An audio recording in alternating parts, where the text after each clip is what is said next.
रुको, अगर तुम अभी भी ये मानते हो कि अच्छी डिग्री, अच्छी जॉब और बड़ी सैलरी एक दिन तुम्हें अमीर बना देगी, तो अगले कुछ मिनट तुम्हारी सालों पुरानी सोच पर ऐसा तमाचा मारने वाले हैं जिसकी गूंज तुम्हें बहुत दिनों तक सुनाई देगी।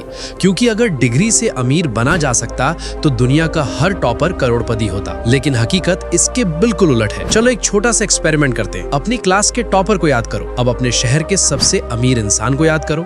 क्या दोनों एक ही इंसान है? नहीं। और यहीं से शुरू होती है वो कहानी जो पैसे के बारे में तुम्हारी पूरी सोच बदल सकती है। सोचो, स्कूल में तुम्हें हमेशा कहा गया टॉपर बनो, सबसे आगे निकलो, अच्छे नंबर लाओ, क्योंकि अच्छे नंबर तुम्हें अच्छी जिंदगी देंगे। और सुनने में ये बात बिल्कुल सही लगती है, लेकिन एक सवाल है, अगर अच्छे नंबर ही अमीरी की गारंटी होते तो हर साल लाखों टॉपर आज करोड़पति क्यों नहीं है? और अगर डिग्री ही दौलत बनाती तो सबसे अमीर लोग यूनिवर्सिटीज के गोल्ड मेडलिस्ट होते। लेकिन ऐसा नहीं है, और यही ज्यादातर लोग पहली बार कंफ्यूज हो जाते हैं, क्योंकि बचपन से हमें एक फॉर्मूला सिखाया जाता है, स्कूल, फिर कॉलेज, फिर जॉब, फिर सैलरी और फिर सक्सेस। लेकिन असली दुनिया मैथ्स की किताब नहीं है जहां हर फॉर्मूला काम करे। असल दुनिया में कुछ लोग डिग्री के बिना करोड़पति बन जाते हैं और कुछ लोग डिग्री लेकर भी सैलरी का इंतजार करते रहते हैं। सवाल ये नहीं है कि डिग्री बेकार है, सवाल ये है कि क्या डिग्री अकेले तुम्हें अमीर बना सकती है? और जवाब शायद तुम्हें पसंद ना है। चलो एक छोटा सा एक्सपेरिमेंट और करते हैं। मान लो कल सुबह उठते ही तुम्हारी सारी डिग्रीज गायब हो जाए, सर्टिफिकेट्स गायब हो जाए, मार्कशीट गायब हो जाए, यहाँ तक कि तुम्हारा रेज्यूमे भी गायब हो जाए, तो क्या तुम फिर भी पैसा कमा सकते हो? ज्यादातर लोग इस सवाल का जवाब देने से डरते हैं, क्योंकि उन्होंने अपनी पूरी पहचान एक कागज के टुकड़े पर बना ली होती है। लेकिन अमीर लोग अपनी पहचान डिग्री से नहीं, अपनी वैल्यू से बनाते हैं। और यही वो पॉइंट है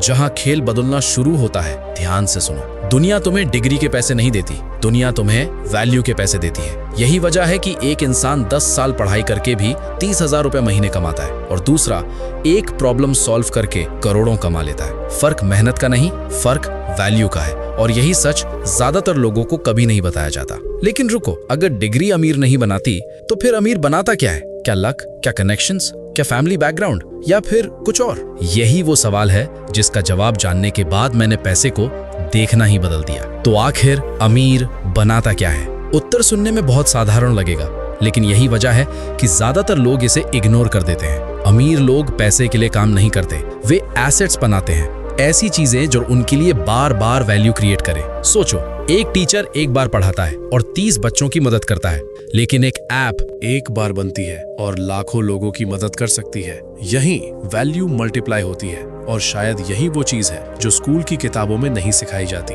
हमें सिखाया जाता है अच्छे नंबर कैसे लाने हैं, अच्छी डिग्री कैसे लेनी है, अच्छी जॉब कैसे ढूंढनी है, लेकिन ये नहीं सिखाया जाता कि ऐसी वैल्यू कैसे बनानी है जो एक नहीं हजारों लोगों तक पहुंच सके। और यही वजह है कि दो लोग एक जैसी मेहनत करने के बाद भी एक जैसी जिंदगी नहीं जीते। एक इंसान अपना समय बेचता रहता है और दूसरा ऐसी चीजें बनाता है जो उसके समय से बड़ी हो जाती हैं। यही वजह है कि कुछ लोग हर महीने पहली तारीख का इंतजार करते हैं और कुछ लोग हर साल पहले से ज्यादा आजाद होते जाते हैं, क्योंकि आखिर में पैसा मेहनत का नहीं, वैल्यू का पीछा करता है। और वैल्यू उन्हीं लोगों के पास जाती है जो समस्याएं ढूंढते नहीं, उन्हें हल करते हैं। तो अगली बार जब कोई कहे बस मेहनत करो अमीर बन जाओगे, तो उससे सिर्फ एक सवाल पूछना, अगर सिर्फ मेहनत ही सब कुछ है तो सबसे मेहनती लोग सबसे अमीर क्यों नहीं है? याद रखो, डिग्री तुम्हें जॉब दिला सकती है, लेकिन वेल्थ तुम्हारी सोच दिलाती है। अगर ऐसी ही मनी साइकोलॉजी और फाइनेंशियल रियलिटी सीखनी है तो सब्सक्राइब जरूर करना। जय हिंद।